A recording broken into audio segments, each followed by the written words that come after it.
Hi yogis! So welcome. This is Lunar Yoga, which is a weekly yoga practice in harmony with both the seasonal aspect of the moon and the lunar cycle, the specific lunar cycle. At this moment in time, here in the northern hemisphere of the world and the eastern coast of the US, it is the wolf moon. We're still in the wolf moon cycle. It's also sometimes called the moon. The word is Anishinaabe, but it means the sound that branches make when they're icy. So not necessarily like ice crystals, but like that kind of crinkly, crystally sound that branches make. So there's that. Some people translate it as ice moon. And then sometimes it's also called snow moon or cold moon. There's a few others, hungry moon.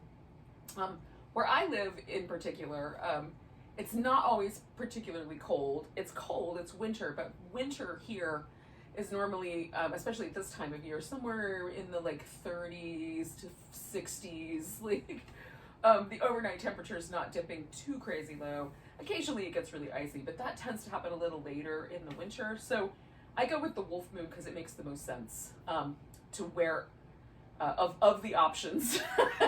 It makes the most sense to work with, and it gives me some really good themes to work with at this particular time of year. Now, the themes that we're working with around the wolf moon, just as a reminder, or if this is your first checkout of this, are the dichotomy between our kind of wild nature, the need for a little bit of creative chaos in our lives, and the need for structure and stability and discipline.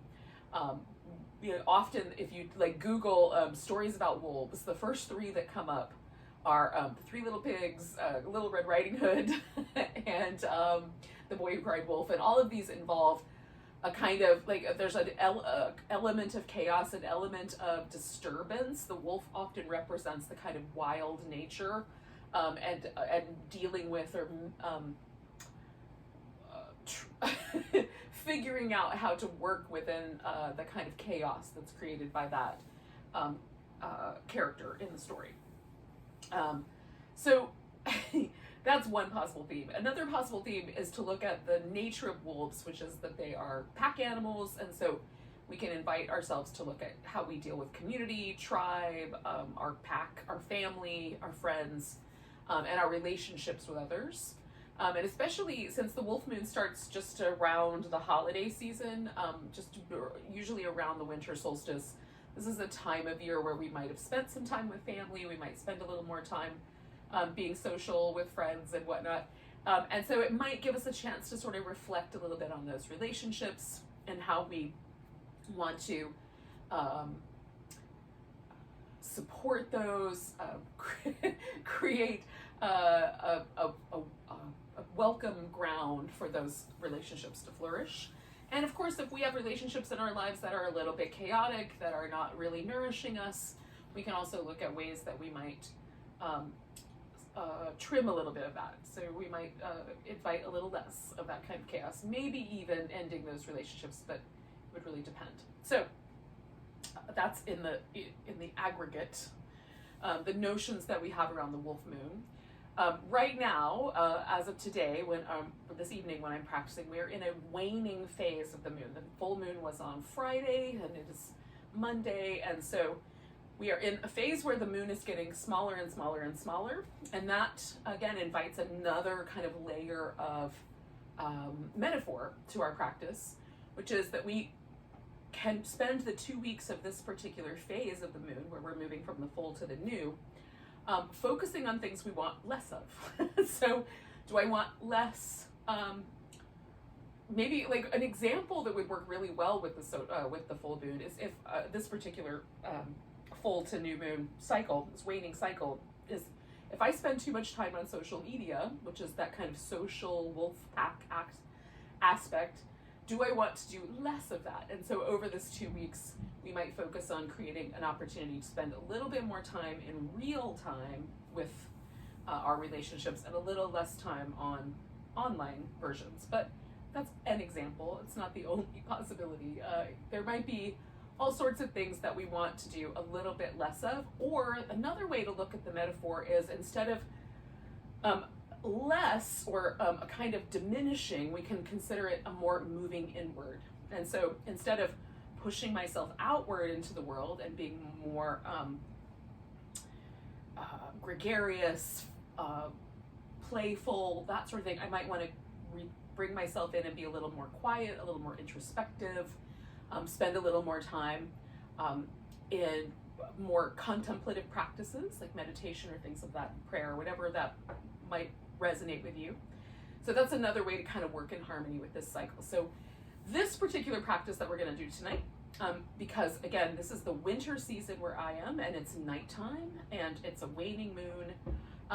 All of those things this is going to be a very quiet practice. We are going to do some movement patterns designed to open the deep core of the body, the hip flexors and kind of deep areas around the belly, low back, sacrum.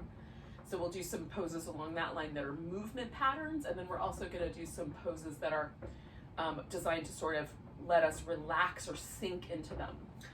Now, all of that said, a few things that you might want for your practice tonight are some soft things to kind of tuck into corners. If it's chilly, winter where you are, you might want blankets to cover your body with so your body stays warm. So I recommend at least 2 blankets. You might even want, I have an extra one up on the couch in case I decide I want a 3rd blanket. And then some pillows are good. I have these pillows that are yoga specific. So you've got bolsters, but you don't need these kind of pillows. You can use pillows from your bed, little couch cushions, little tiny throw pillow cushions, as well as the big ones that come off the couch. So anything that will work, that you have access to, will be useful. And then finally, again, a specific yoga prop, and if you don't have these, there's a lot of different things that you might be able to use instead of these, like books work pretty well. I've seen people use Tupperware containers, or whatever, as long if they're not very sturdy, put the lid on them so the lid kind of sturdies them up. But plastic containers that are about the size or shape will work pretty well.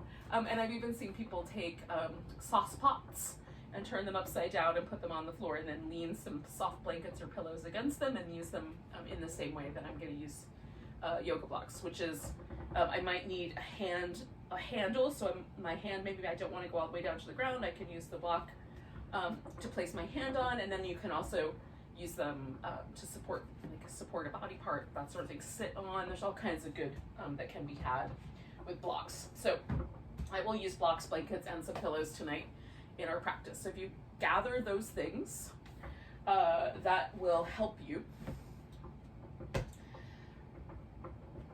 Now, we're going to start with a sink-in kind of pose. We're just going to lie down. I am going to do a variation of what's called a fish pose. So fish pose involves, it's sort of like an upside-down cobra pose, or a little bit of a back bend. So I'm going to support my rib cage, or at least my shoulder blades, up on a pillow. I use a pillow because it's softer, but you could also use a yoga block here, maybe 2, so you have one for your head. And then maybe put a pillow or a blanket on top of it to make it a little softer. You can also roll up a blanket. If you take a blanket and roll it into a tight cylinder, that makes a really excellent pillow. You can go straight down your back, and some of it might be a little above your head. Okay, and then I'm also gonna put a blanket or something under my legs to make the knees just a little softer. Oh. I always like to have a blanket that's thicker and one that's a little thinner. That's just my own preference, because sometimes I need a bigger support and sometimes I need less.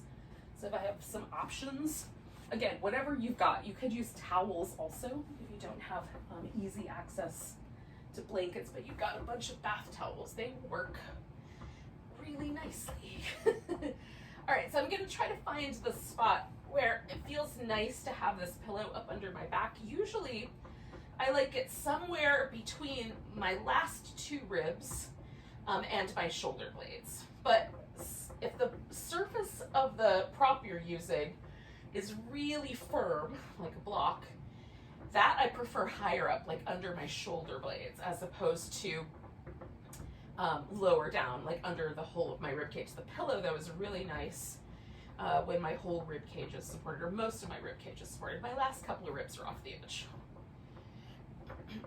There's a little sense of a curve in the low back. That's intentional. But if that's too intense, you can lower the profile or just lie down and not use any pillow at all. I'm going to cover this whole pose with a blanket and make it a little more cozy. And then I'm just going to adjust my shoulder blades so they're pretty close together. I'm trying to kind of find. Now what this pose does is it opens some little area right here. It makes my shoulder drop around the edge of the blanket.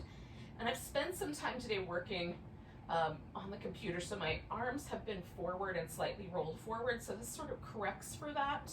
So if you spend a lot of time on a computer, this can be, or a sewing machine, or driving with hands on the steering wheel, all of those things kind of bring the shoulders forward.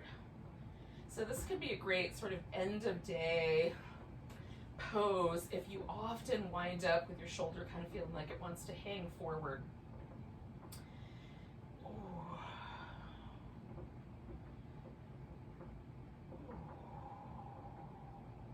Now, once you get yourself physically in position, the next layer of any yoga pose is sort of mental layer. What's going on with my brain today? And the mind has two components when we're dealing with yoga poses. One aspect of our mind that we probably are most kind of, I mean, we're maybe familiar with all of it, but that jumps up as a definition is sort of that aspect of our mind where we think about things, we create ideas, right? So that is mostly this kind of front portion of the brain where we do a lot of that kind of cognitive thinking, coming up with ideas, contemplating ideas, that part. There's other aspects of the mind though. So like for an example, we have a kind of neuromuscular component to our mind, which we sometimes refer to as body memory when we're putting it to use intentionally. So for example, if I play the same 3 chords over and over and over again on the guitar, or I drum a specific rhythm over and over again, or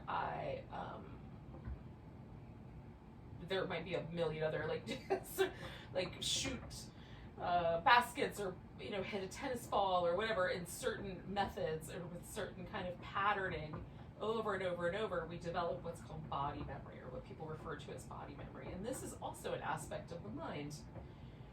And it's an aspect of the mind that I'll circle back around to, but what we're interested in doing with our practice in general with yoga is letting go of some of the notions, the idea component, and getting a little more in touch with the sort of aspects of the mind that have to do with our relationship to the body. So noticing sensations, noticing a kind of reaction to sensations, softening just a little bit some of our harsh or specific parameters that we might have, or specific ideas we might have around poses, and instead inviting ourselves to sort of learn from the pose itself. So rather than imposing on our practice from a cognitive idea shape, can we invite ourselves to experience the practice and then allow that to shape our ideas about it. That's the notion for tonight. So if your mind is really, really busy with ideas, can you allow yourself to sort of get curious about what your body is doing and about the sensations present here? So one thing I'm noticing about my pose in particular is a little bit of extra sticky tension right between these first and second ribs. I can feel as my arms continue to sort of drop over the edge of this pillow, just a little tug there, and it's not unpleasant, but it's definitely there. There's a little sensation there that I want to pay attention to. And relax around and invite to be softer, right? So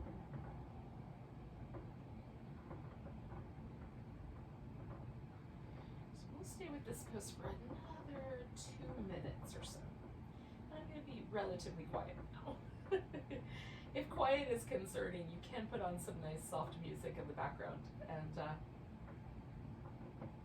give yourself a little sonic envelope to hold you in.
Now, before I come off of this pillow, I'm going to give myself a chance to sort of stretch out the backs of my arms. I enjoy this little possibility. If that's too spicy, don't do that part.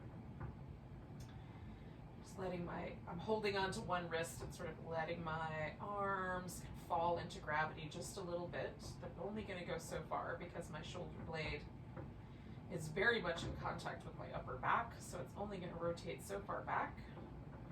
And we all have different ranges of motions. This is really important to understand when it comes to watching other people's bodies do yoga, which is another reason to let go of some of these cognitive notions that we have. But some people can take their upper arm and bring it so far back that the elbow winds up behind their head, right? I cannot do that.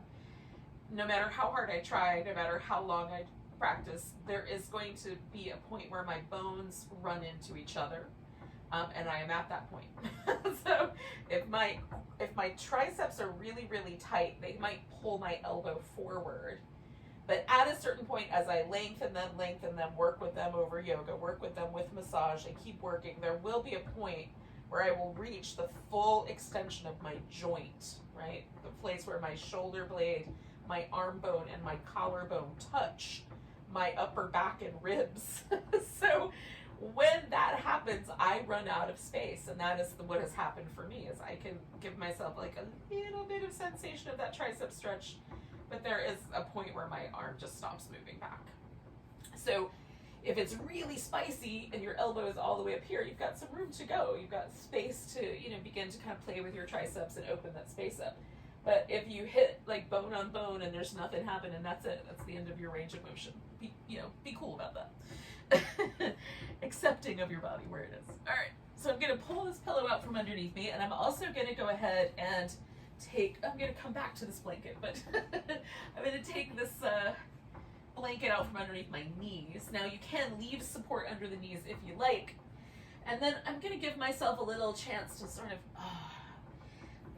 enjoy the sensation that's left behind. Often when I come away from a pose, especially one I've held for a while, there's a really nice kind of shifting sensation landscape in that area. So across my upper back, almost always when I come off of the block, the pillow is a little softer than a block. The block is very specific, but there's this kind of feeling like my upper back kind of widens out, gets a little softer, a little like more expansive, which I find very pleasant. So to emphasize that, I protract my shoulder blade. I bring it off the edge as far as I can. I'm tucking my pelvis under just a little bit, kind of tucking my tailbone, so that pushes my upper back into the floor. And then I'm just rocking on that space right between my two shoulder blades. And that I find super pleasant. After that, fish. And then I'm gonna shake my arm so that the whole thing, shoulder blade, arm bone, collarbone, all kind of move in a rhythmic pattern. This encourages hydration in the tissue layers. So the fascia is its best when it's super hydrated and mucousy. And there's some great pictures. If you go on to Google and Google like laparoscopic fascia pictures, you'll find all these images of the like when they do laparoscopic surgery and they put cameras down through layers of the body. You can see this like spider web like structures of fascia and all the little dewdrops of mucus on the fascia. That's exactly what you want. You want very mucusy fascia. And the like holding a stretch for a while and then moving is a great way to encourage that kind of hydration. It gets the tissue to produce the appropriate substances to hydrate itself. It's awesome. So if you need to move a little bit more, move a little bit more. We're going to do a little crescent shape since this is a lunar class. So the crescent is really simple. Sometimes this is referred to as banana pose as well. As I just curve myself in a direction and I've swung my legs slightly in that direction as well. So my left side is getting a nice long kind of stretchy feeling and my right side is slightly curled in. I don't want to curl in to the point where it causes any kind of muscle cramps or tenderness in this curled in side. So if I start to feel discomfort, like right in here in the last couple of ribs or in my lower back, I'm going to back off of that movement. You can take the outside leg and kind of cross it over the inside one at the ankle, or even if you want a little extra support under the knee, you could bend one leg and sort of support the knee that way. I'm going to let mine be loose tonight. And I'm going to cover back up with a blanket just to keep toasty.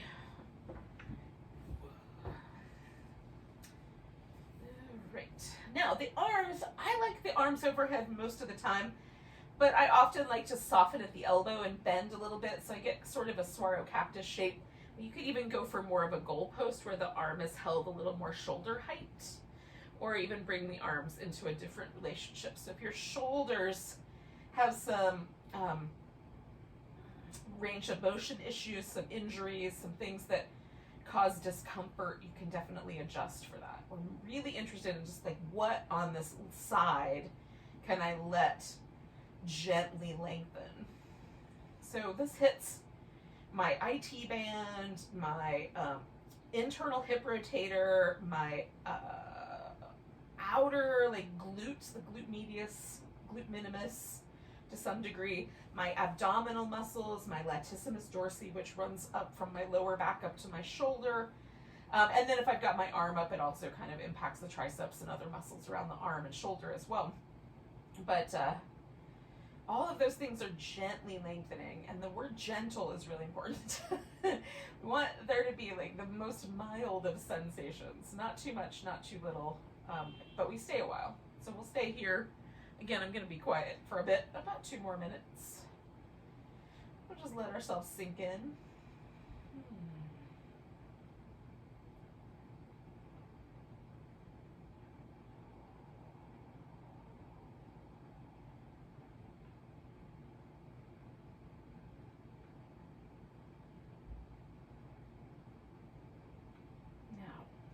Part of the whole thing with yoga practice in general, but specifically kind of the reason for the lunar practice every week, is to develop this deep inner awareness, this fine-tuned body connection, right? Cognitive, physical connection to the body.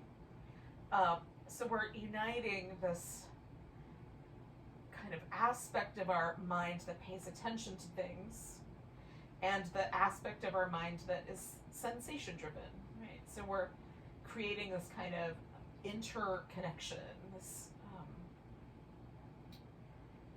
relationship. That's the whole point.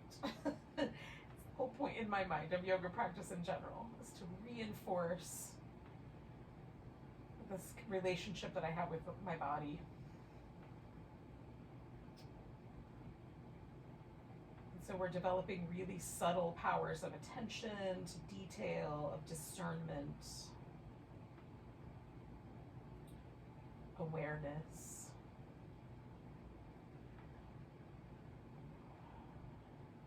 So stay another 3 breaths or so.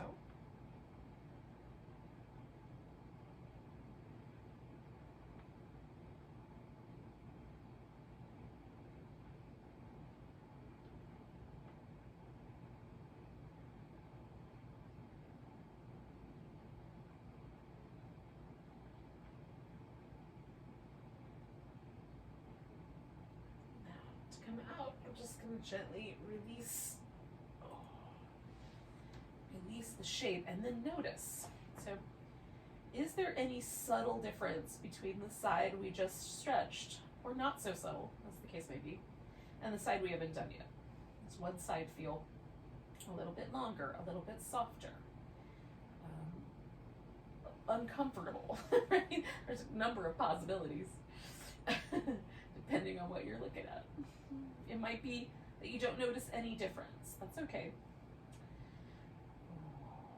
Just see what you do notice. Again, we're developing a relationship in that same way that I don't pick up the guitar for the first time and play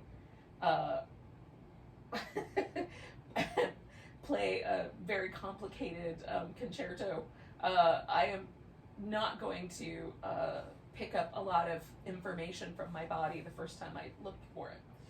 It's going to take some time to build those neural pathways. Now, I do like a little bit of movement in between, and then the opposite side. If you want to do a little more movement, or you just want to rest for a minute, do that as well. And again, we'll come into the side and stay for a little bit.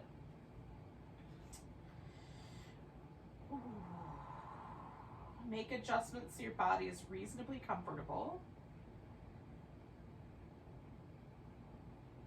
If it's helpful, if your mind is super busy and you're having a hard time being still, you can pay attention to the breath. My favorite breath pattern is just to briefly, right now anyway, is just to briefly suspend the inhale just for a second, and then let a long, slow exhale happen. So the exhale almost becomes like a sigh.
just a wee bit longer.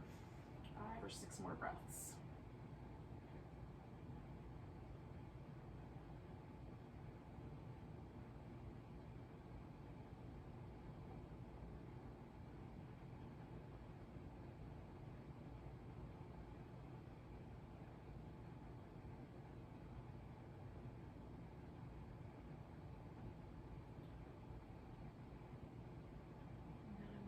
For myself, this side has a slightly different level of kind of spiciness to it. There's a little more sensitivity to my outer hip. So as I move through other poses, I'm going to also just pay attention to that, right? In the same way that I might pay attention to that little area where I had some stickiness earlier.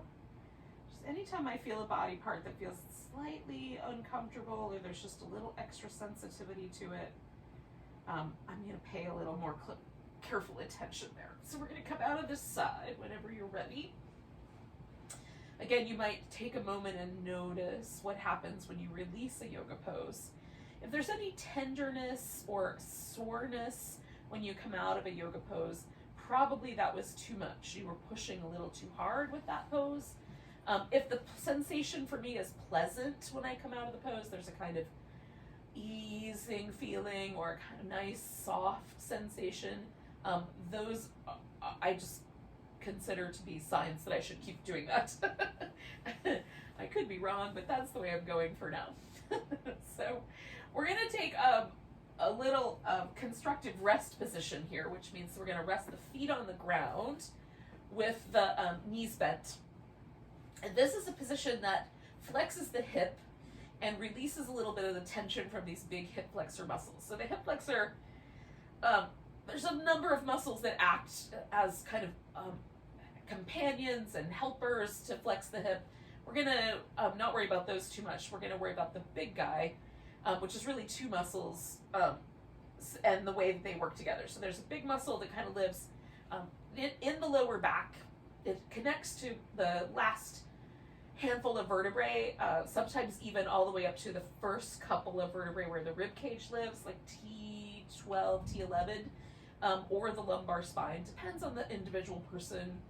There's some genetic differences between humans, so not everybody's muscles attach all in the same places as everybody else's. Some people even have extra muscles and things like that. So it attaches somewhere up towards the kind of middle lower back. And then it comes down almost like a bridge girder. So it's a relatively thick ropey muscle. It comes down into where it kind of meets the kind of bowl of the pelvis. So it enters into the pelvis. In the bowl of the pelvis, I've got this bone here called the ilium.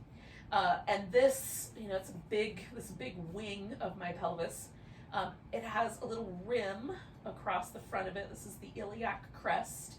And at the top of that rim, and then filling the bowl of the pelvis, is a muscle called the iliacus, right? Iliacus.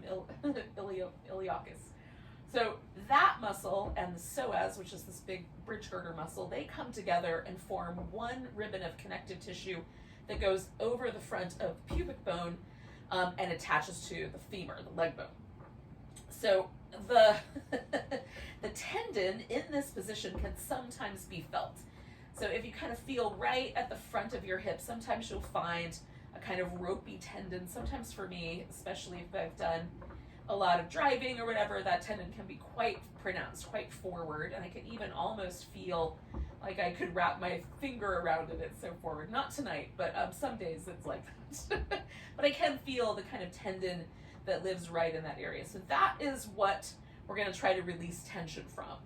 We're going to see if we can get the big muscle areas here to let go enough to stop pulling as much on the front of the pelvis. So when this tendon is tight, it tends to dip the hips forward, creates a more lordotic curve in the lower back. And so we're trying to release the tension from that. That's what this movement pattern is about. Now, we're going to glide the foot as best we can. So we're going to let the foot glide out. And we're going to glide it back. Sometimes like my mat gets in the way. I'm going to go up a little higher so that I can be more on the mat. But if your mat is super sticky, you might want to be more off the mat. Especially if you have like a carpeted surface, or you can even put a blanket down that would allow, or a towel that would allow your foot to glide more easily. So the more smooth the movement pattern, the less herky-jerky it is, the more these muscles are likely to release. So that's the point.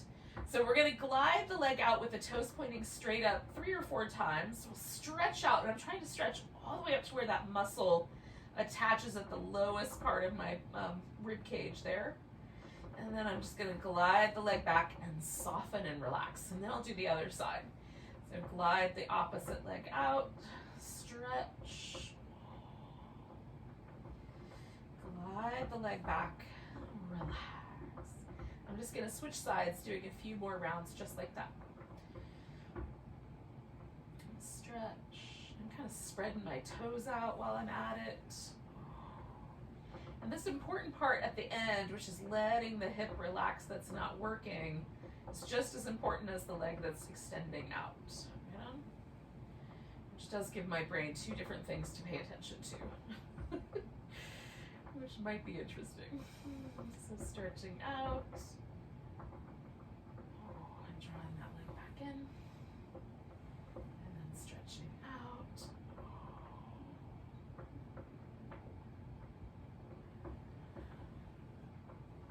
And I'm going to do it again.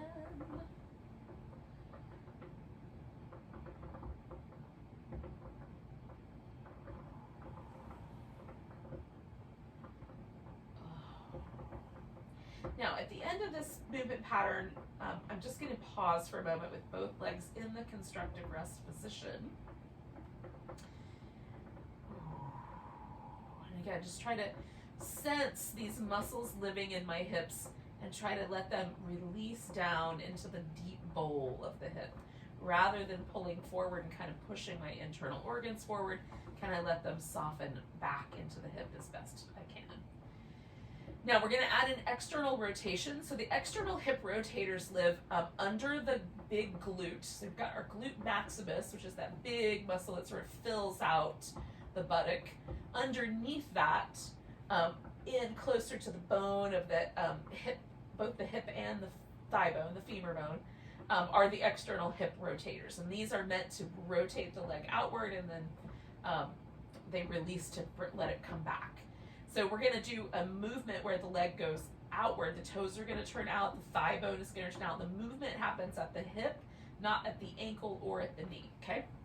So we'll glide the leg out, and then from the hip, however much it rotates out, we're going to rotate out and stretch. Sometimes you can feel that little kind of muscle contraction there in the glute, deep buttock. We'll come back, and then swing the leg back to the center and relax that hip. We'll do the other side. Glide out, externally rotate, stretch. I find this so delightful. Keep the external rotation as you glide back, and then swing the leg to the middle and relax. And we're just going to keep going. Same idea. Glide out, rotate the leg and stretch. Keep the rotation as you glide back. If you can. If that bothers your knee for any reason, go ahead and just rotate it back before you glide the leg back.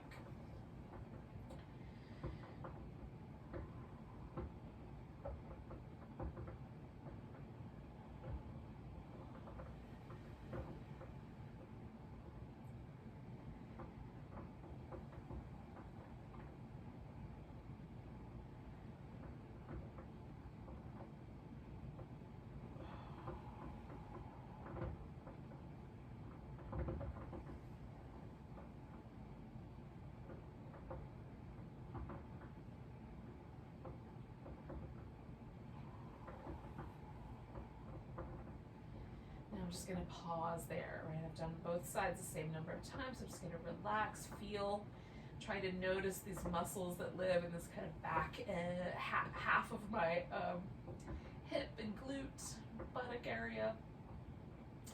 Now, the internal hip rotators live up here in the front. And there's one muscle that's the primary internal hip rotator. It's called tensor fasciae lata. It lives kind of over here on the outside. And then some of the quads also come across from the outer part of the hip and across to the inner part of the knee, and those kind of aid also in that internal rotation. So we might feel the sensation of the internal rotation somewhere in this kind of outer top part top front part of the hip. So same idea. Again, we're going to try to rotate from the hip rather than from the foot or the knee. Sometimes the ankle joint tries to help here. So we're going to glide the leg out, and from the hip joint, rotate inward. My foot wants to keep going and help out, but I'm going to try to resist that and just turn the amount my hip will go. My hips externally rotate a lot and internally rotate just the barest amount. So I'm going to let the internal rotation soften and then bring the leg back. You can also keep the internal rotation as you draw back. As long as it doesn't cause any discomfort for your knee, you should be all right. So we're going to stretch out and then draw the leg back in. Stretch out, internally rotate again. I'm going to try to not do that from my foot, but just from my hip joint. Stretch through that. I can feel it right there. And then bring it back. And then glide out on the other side. I'm going to just keep doing that one more time on either side. And you can maybe do two depending on the pace that you're working with here.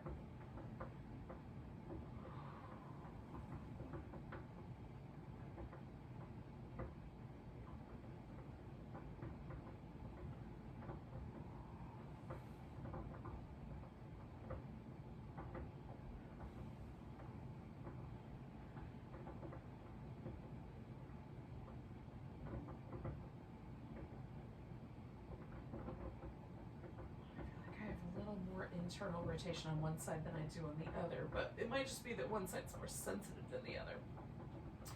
All right, so I'm just going to let that rest for a moment. I am going to notice this tendon here. One of the things I find fascinating about this movement pattern is it's not specific, not really crazy movement pattern. It's so mild, and yet when I put my thumb right there where I had a really, I could feel that tendon earlier. That is so soft I can't even find it with my thumb now.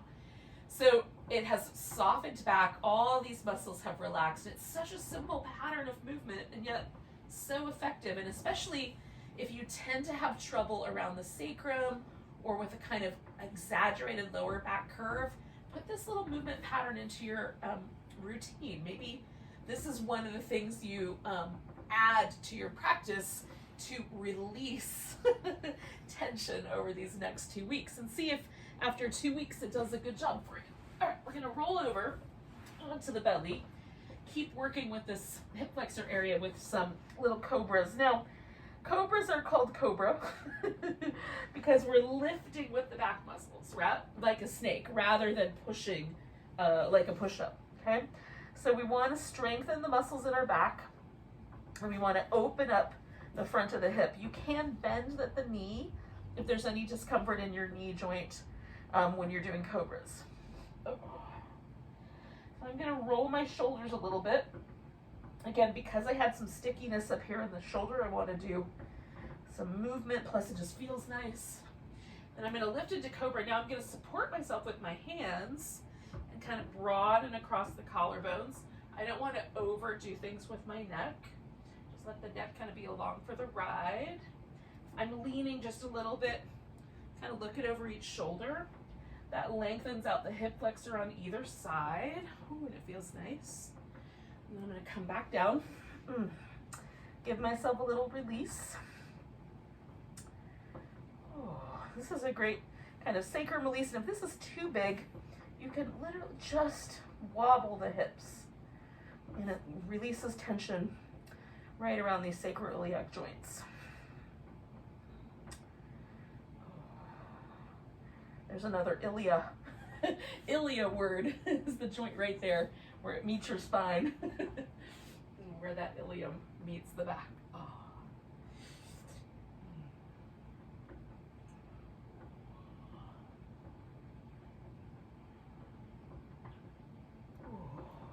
Again, just come down from there. Give yourself a little rinse pattern. Oh.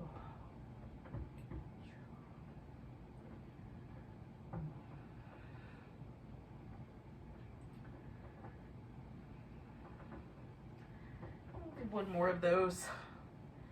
And I'm going to roll my shoulders a little bit and loosen up my upper back.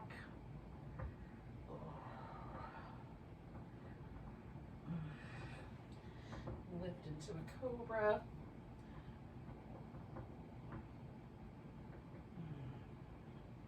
I'm trying to get my whole rib cage off the floor with the power of my back muscles, but it may or may not happen today, so it's easier to breathe if you can get your ribs off the floor, for sure.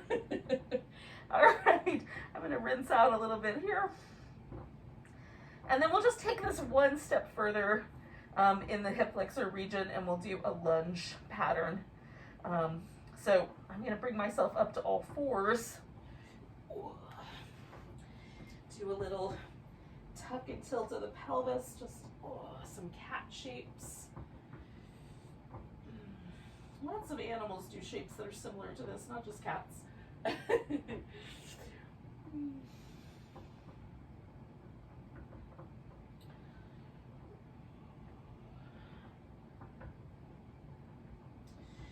I'm gonna bring one leg forward after I untangle it from the blanket. That's where I'm gonna employ a couple yoga blocks just to sort of support my arms. So you can come all the way up so your torso is more upright. I'm gonna let mine sort of stay a little bit more so that kind of the line that my hips make and the line of my upper back or upper body are pretty even, so that I just am moving this area forward and back. So I'm gonna lean into the lunge and then flex that hip a little. And lean into the lunge. Flex that hip. Now I get a hamstring stretch on this front leg while I'm at it, which is bonus points. I'm picking my foot up off the floor to kind of increase the tension along that muscle pathway, but you don't have to do that. It keeps my knee happier. All right, so now I'm gonna come to this lunge, and I'll go ahead and add onto it by lifting. And I'm gonna add one more thing onto it, and that's a little crescent shape. So I'm just gonna feel out how much sensation across the front of my hips seems like a good idea. I'm gonna use my right leg as a rest for my right arm, and side bend my left side a little longer.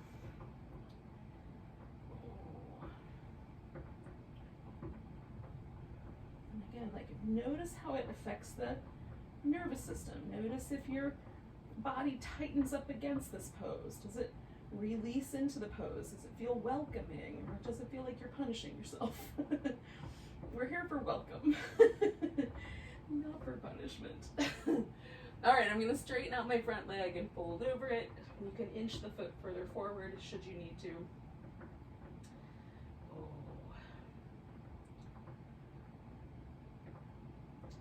Now we're gonna sit down into a half hero pose. You can do a full hero, you'll just wind up doing it twice.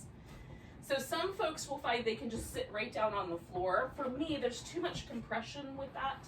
So I'm gonna put a pillow underneath my hip here, and then sit down onto this pillow. And then because my foot does not come up all the way to my hip, this gives me an appropriate amount of room to work with this. So I can put the top of my foot, as soon as I undo the hamstring cramp I just created, I can put the top of my foot on the floor.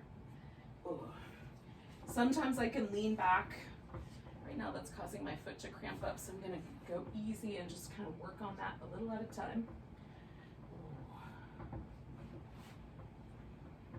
Sometimes muscle cramps happen because we've sort of run out of certain salts in the body. Sometimes we're not hydrated well enough. It could be any of those numbers of things. Sometimes it's just I was too abrupt in getting into the pose, and that's why. So I'm getting a little stretch through the top of this thigh, a little bit through my hip flexor. Some people can really easily, like this foot will come right up against the hip, and both sit bones can rest on the floor, and then they can just lay on their back. And if that is your jam, go for it. You can do this with just the one leg and bend this one, or even bring this knee into your chest. And it might increase the sensation of stretch there, so just go gently into that shape and find the right amount of sensation. That's also a possibility, and it's a lovely one. So I'm going to bring my foot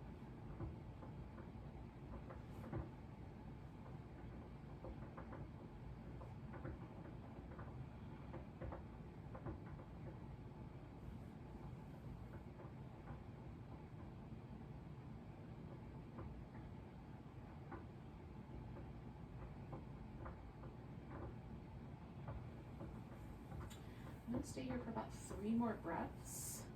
And then I'm going to release the shape by rolling a little bit to, this is my left leg, I'm going to roll a little to my right so this whole foot comes off the ground, and then I'll straighten the leg without any drag or resistance. Some people will want to go forward to come out of the pose, so you can do it that way too. Me and this monstera, we're having a relationship right now. Hey, friend. All right, I'm gonna lean, pick that leg up, and come out of there. And then I'm gonna give myself a little release pattern of just pausing for a moment. Giving some, hello, friend. Giving some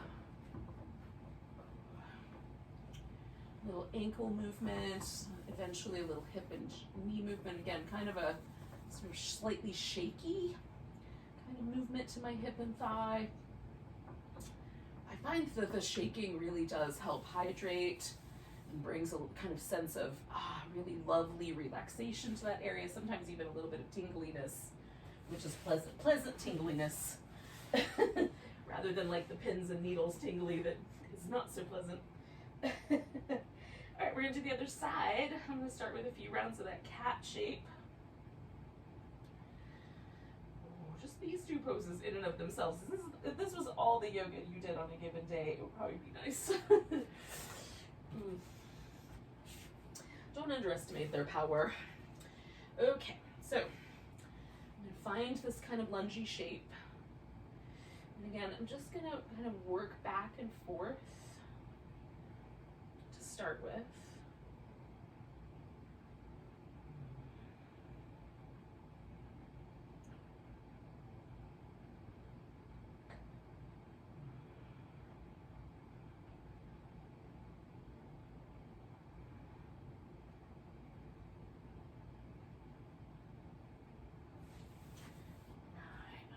To find my way into a lunge, and this side for me tends to be a little bit more sensitive, so I'm going to wait a moment before I add on the side bend and just make sure I have not jamming my hip up in a way that's not going to be cool in a second.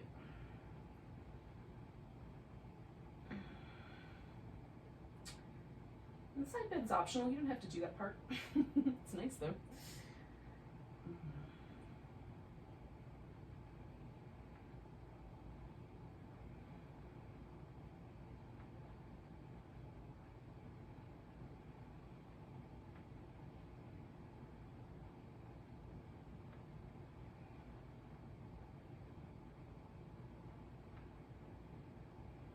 One more breath. I'm going to come around, fold over my front leg and kind of straighten it out.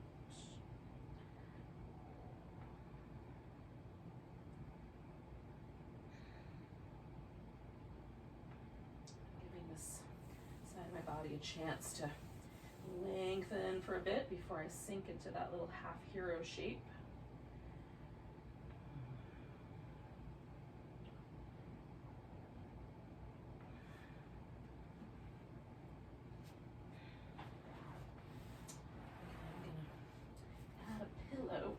Into my world here, and then gently, ever so gently, work my way into bringing this leg a little forward, getting the top of my foot on the ground, working with that quad stretch. Again, for some of us, this pose is so easy. I see some people that look like they could take a nap in this pose. I am not one of those people.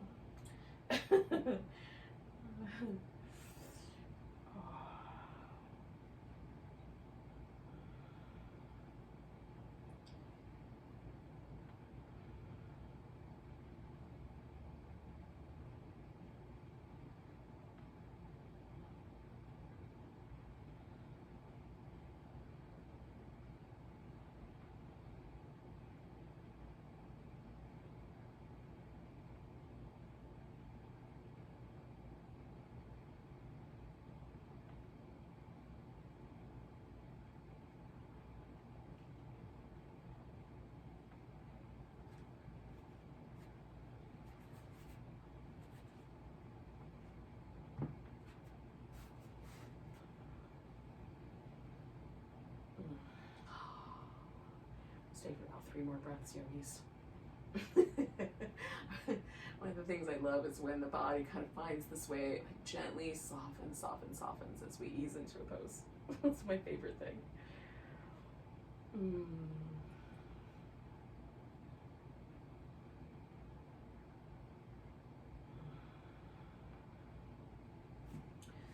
right, I'm gonna kind of lean to the side. I'm gonna get this leg out of there. Oh, and then I'm gonna take a few moments to groan a bunch and also release that shape.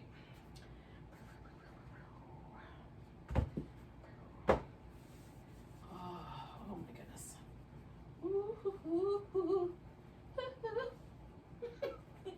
We're gonna end our practice tonight with a reclining twist and finally a happy baby.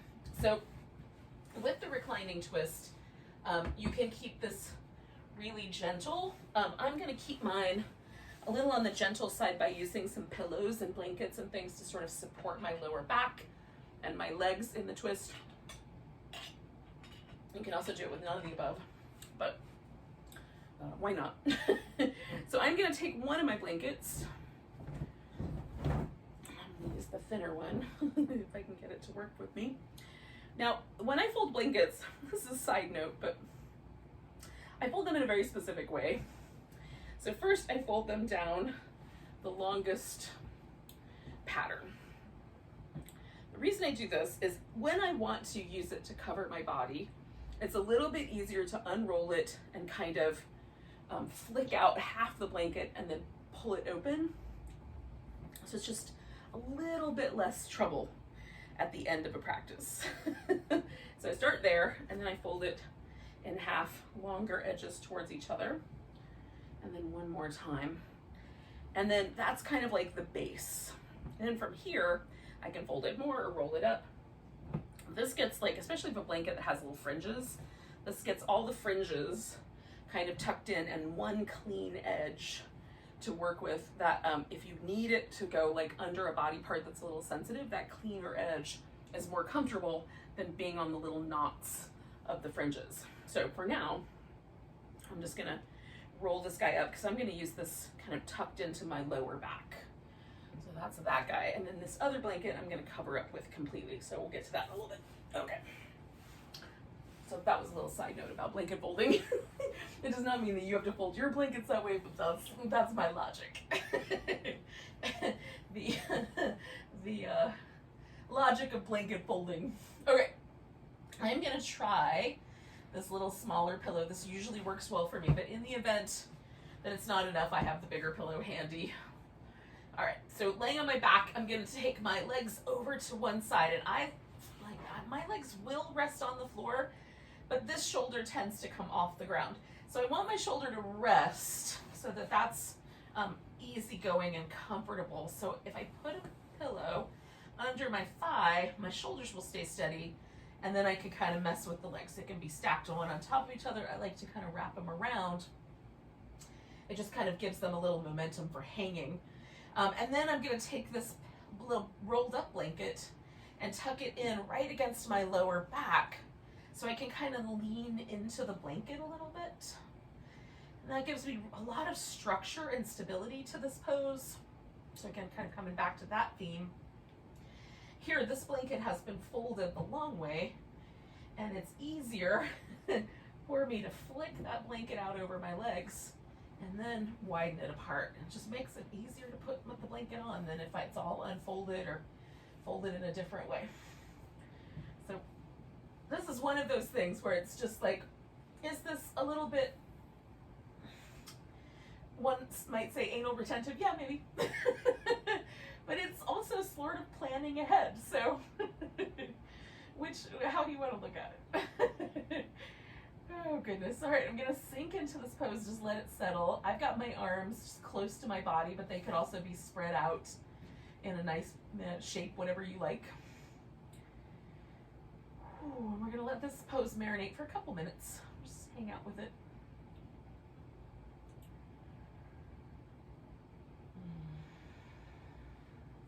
Trying to relax any grip that I have in around the adductors, inner thighs, groins, trying to let that get softer. Sometimes I find myself kind of trying to squeeze my legs together. And that's fine for poses where, like an eagle pose. That's a body memory thing. When I wrap my legs around like this, standing up, you have to squeeze the thighs together to hold the stability, but I don't want that in this particular case, so I'm cluing in, oh yeah, there's a body memory situation happening where I'm gripping a little, so I'm going to release my grip.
We sort of focused tonight on this sort of deep, what I call the deep belly or the deep core muscles, the hip flexors, a little bit of the surface of that as well with the quads, a little bit of, the corresponding muscle on the back end of the leg with the hamstrings. And can we, with our last pose or two here, I'm going to release this pose, take this blanket out from behind my lower back, and then just let myself roll to my back. Stay covered as much as possible while I just take a moment. Can we, with these last couple of poses, kind of bring our attention and awareness into this deep inner body? So if we sort of imagine a channel that moves from like the center of our brain down through the throat, down through a kind of, touching into the heart, the stomach, just right down through the center of the body, all the way through to the digestive organs, intestines. That's the pathway of the vagus nerve. And so the vagus nerve is a cranial nerve pair that works its way through, kind of touches into the throat and touches into the heart and lungs and the stomach. And it is one of the sort of main nerve pathways for the relaxation response.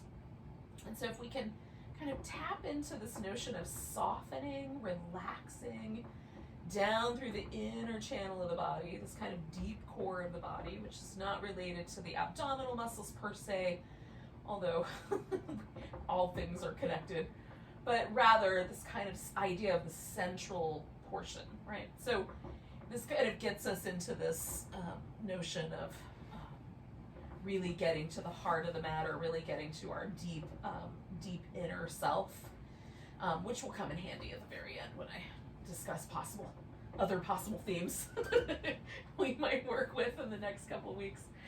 But in any case, for now, as we're hanging out with our second twist, our second side here, we might give ourselves just a little attention to softening deep into the body. All right. Tuck my toes in a little.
gently release this shape.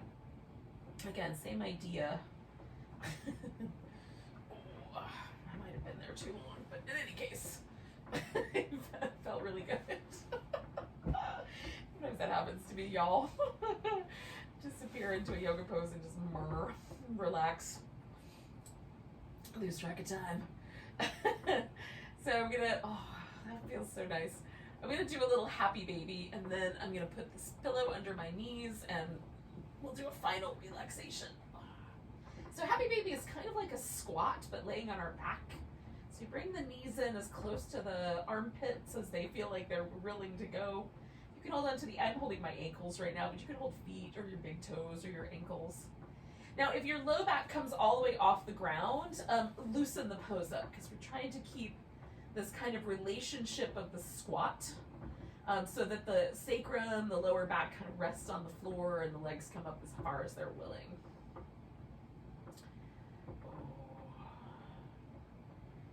In a squatting pose that's kind of beneficial for the body, we don't wind up with an extreme flexion in the spine, so we're trying to avoid that here as well, if possible. All right, I'm gonna slide a pillow in where I think my knees are gonna go. And make some adjustments. All right, friends, so this is just a relaxation called Shavasana, of course. If you've been here a while, you know. If you want, you can rest on your side. You could also put your legs up, like on the edge of your, like over the seat of your couch or a chair. There's legs up the wall. There's other ways to relax. The most important part of it is that we relax. We want to really let ourselves soften in, release in.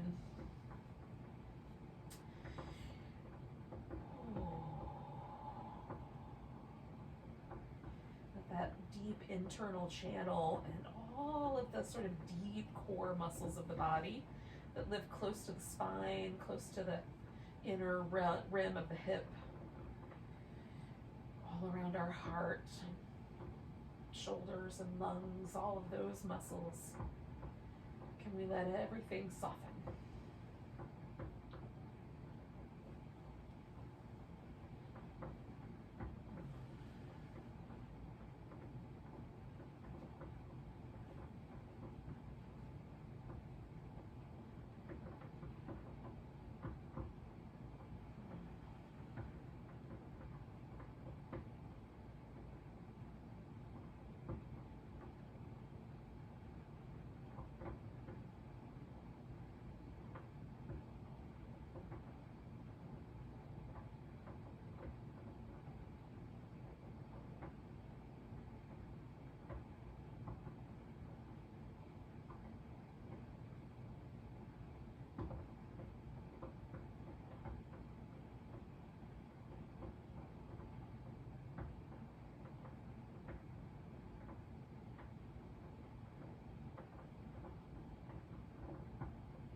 moment to notice the breath.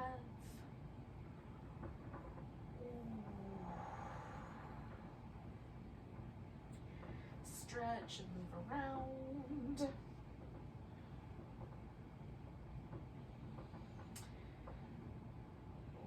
Now, one thing I'll suggest as we're kind of moving around and working our way to a seated position, I'm going to take my time with that, by the way,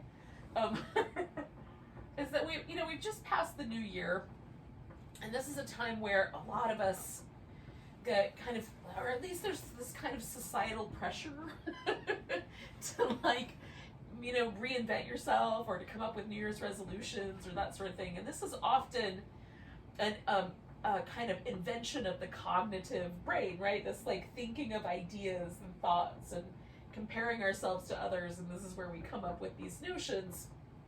So what I'll suggest is that because there is one more chance, which is the Lunar New Year, the first new moon of the upcoming year, which is coming up, January 22nd, I think, here in the western or east coast of the United States, northern hemisphere, blah, blah, blah, New York time zone. In any case, one possibility is to kind of use this time period between now and that new moon to, instead of coming up with ideas with this part of our brain, can we almost sort of begin to embody some of the things that we might want to do differently or be in the world, and not so much think about them from the terms of the way I'm viewed from the outside, but really sort of what comes from my deep core? What would I like to focus on for the year, embody for the year, that is really right down into the center of my being, or comes from the center of my being? Can we spend this next couple of weeks, as we're exploring this waning moon, this opportunity, sort of draw within to allow ourselves to embody the qualities that we might think cognitively that we want to create in our world. So if, for example, I have these notions of wanting to create more abundance in my life, can I treat myself abundantly by paying an abundance of attention to what's important to me, paying an abundance of attention to the sensations of my body? Can I embody abundance within, in the notion that maybe that will then create this body memory, this cognitive, muscular connection that will then manifest itself out into the world? Just a thought. Something for us to work with over the next couple weeks. A nice big breath, friends. A big deep sigh. Have a great rest of your night or day, whatever you're doing this practice. Namaste.